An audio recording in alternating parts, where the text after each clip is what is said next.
CTV News at 5 with Hudson Mack. Different kind of a water problem in downtown Victoria today. The city had a gusher on its hands this afternoon when a major water main burst. It was kind of like Victoria's version of Old Faithful at the corner of Pandora and Cook just after lunchtime. Water was gushing out of the line, spewing about a meter into the air. What goes up must come down and must run downhill. There was so much water it began to flood the surrounding area and rolled into traffic. The City of Victoria says there were no homes or businesses damaged, and it appears the water came from a damaged fire hydrant. A fire hydrant may have been impacted by a vehicular accident at some point, and it's not reported to the city, and then often it will fail. There's no obvious impact to this fire hydrant, so the crews will be digging it up tomorrow to get a better idea of why that leak would have occurred. Crews will be back at the scene investigating the cause of the rupture and working to repair the line and clean up the mess. So expect delays downtown in Victoria around Cook and Pandora tomorrow. A group of rescuers worked with a purpose to save a distressed porpoise this afternoon. It was found beached on some rocks off North Saanich. Members of the BC Marine Mammal Response Network got to work, sprung into action to try to make it comfortable. So far the breathing has been quite consistent since we got here. We've seen some blood that was on the rocks, and so there are some wounds externally, and we're not sure about internal wounds. We've just been keeping it afloat, and we've had some blankets underneath just to buffer from the rocks, make sure that it doesn't get any more injuries, and just making sure that it can still breathe. They sprang into in reaction to the situation. The porpoise was moved out of the water, loaded into a canoe, and taken to the ferry terminal nearby to meet a crew from the Vancouver Aquarium, where it'll be checked over and nurtured back to health and later released. Well, we're a day closer to the long weekend. Easter is almost upon us, and more vehicles of all description will be on the roads. And with the increase in traffic, of course, comes an increase in crashes. ICBC says the Easter weekend is traditionally and statistically one of the most dangerous on the road. The numbers are sobering. ICBC says 4 people die on BC roads every Easter weekend. And more than 600 are injured. 2,200 vehicles are involved in crashes. But police say it doesn't have to be that way. You can prevent a crash by mapping out your trip, preparing for bad weather, and keeping enough distance between your vehicle and others on the road. And the best advice of all, perhaps, is to slow down and focus on your driving. BC's Children's Watchdog says the government is failing to live up to its own minimum standards of care for BC's most vulnerable children. In her latest audit, Mary Ellen Turpel-Lafond says only 5 of the care plans created for 100 children in government care meet the standards set out by the Ministry of Children and Family Development. Government is failing to meet its own established standards, and more pointedly is not coming close to satisfying the standard of prudent parent in caring for children who are in continuing custody. Turpel-Lafond makes 10 recommendations. One of them urges the ministry to spend enough money to reinforce its own planning standards. She also suggests changes to social workers' hours to make it easier for them to work with children and families. A First Nation from the west coast of Vancouver Island signed an agreement with the province today, marking a major step forward in the treaty process. The Ditidat First Nation signed an incremental treaty agreement which will give it 3 sections of land amounting to more than 420 hectares. The parcels are located near Nitnat Lake on southwestern Vancouver Island and will help the First Nation to create more economic and cultural opportunities. I also want to acknowledge our elders that have gone before us in regards of setting all the information, all the history that we've been told throughout the years in regards of the land that we once owned in the Nitnat Lake area.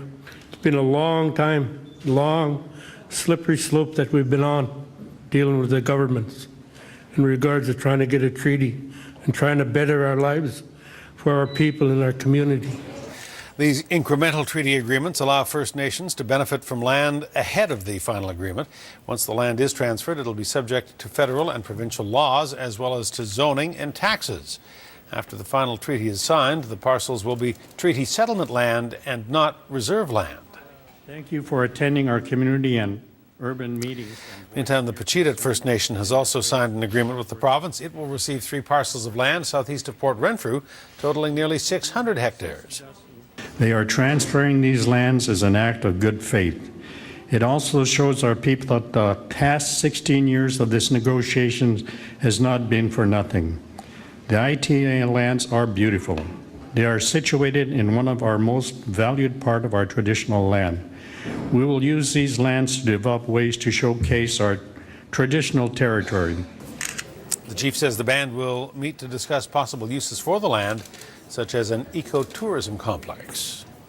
The Greater Victoria Public Library Board has passed a motion in principle that could see the Emily Carr branch relocating to the Uptown Centre. The board's motion asks the District of Saanich to initiate lease discussions with Uptown. Municipalities provide library sites. The library board is responsible for the operation of the library facilities. The board says the current site on the 3500 block of Blanchard is in disrepair and does not offer adequate access for people with disabilities. And Uptown's just across the street. The motion could pass next month if Saanich staff determine that Uptown is able to meet all of the board's requirements. Supporters on both sides of the gay marriage debate spent the day crowded outside the U.S. Supreme Court in Washington as it hears a challenge of California's voter-approved ban on same-sex marriage. During the arguments today, several of the High Court justices questioned whether they should even be hearing the case. That would also mean that gay marriages will be allowed, or the resumption of them will occur in California, but it would have no impact elsewhere in the U.S. The U.S. Supreme Court will make a decision later this year. Well, she is a celebrity gossip maven. She is an E-Talk co-host. And Lainey Louie, just named yesterday as the co-host of the new CTV show The Social, is in Victoria tonight speaking on behalf of the Faculty of Celebrity Studies. Lainey stopped by our CTV studios this morning to dish the gossip on her lecture series. She says gossip has become more in-depth and in turn more cerebral through the exploration of the celebrity ecosystem and discussions on the hottest topics and stars in Hollywood. Gossip will always be around because it's a way that we communicate. And the reason why gossip is immortal and why it exists is because it's how we communicate what we expect from other people. We just have different subjects. So 400 years ago, 500 years ago, people were gossiping in the court of Louis XIV. Today we're gossiping in Hollywood. The issues that, they're living through, like infidelity, motherhood, making choices in your career versus family, those are things that people live through every day, famous or not. This is a live, intimate traveling lecture series sponsored by Vitamin Water. It kicks off at the Oswego Hotel in Victoria tonight. If you'd like to find out more about the Faculty of Celebrity Studies, go to laneygossip.com. Well, this is a case of better late than never for fans of Rihanna. The pop diva nearly 3 hours late for her show in Winnipeg last night. Rihanna and her crew say they were delayed for several hours by a stop at the border. She finally got on stage at about 11 o'clock. More trouble for this guy. Neighbors accusing Justin Bieber of battery and uttering threats. Police were called to the singer's Southern California home at about 9 o'clock this morning.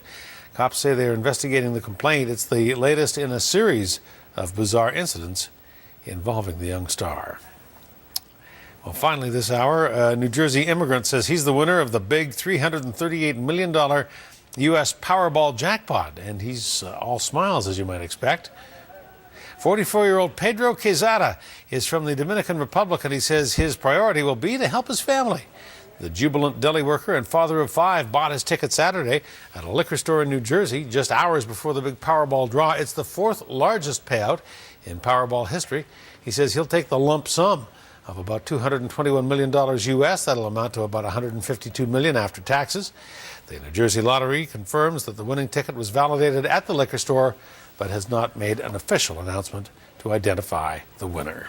Teens from across Western Canada have a new appreciation for firefighting after an intensive week of training on Pender Island.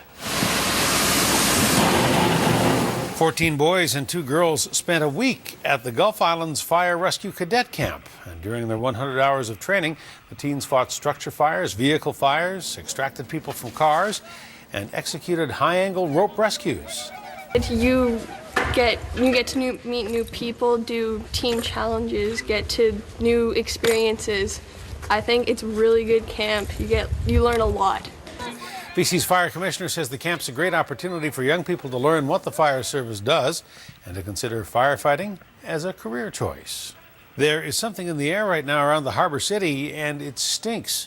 People in South Nanaimo are noticing there's a foul odor, and some say it's so bad you might think it's dead animals. A regional district board member believes the rotting stench is coming from a composting plant at the Duke Point Industrial Park. That plant is a composting dump for both Nanaimo and the Cowichan Valley. The odor actually goes well beyond Cedar. People in downtown Nanaimo are talking about it. It's in Harewood, it's in College Heights. We've encountered it in other places, and even people in Area C. Many of the people who've complained to me have said they can't even go outdoors when it happens. McPherson says he wants the district to hire a professional to determine the source of the odor, then figure out how to get rid of it. The International Composting Corporation runs that compost plant and has 2 years left on a 5-year contract. It says it supports the idea of the district hiring a professional.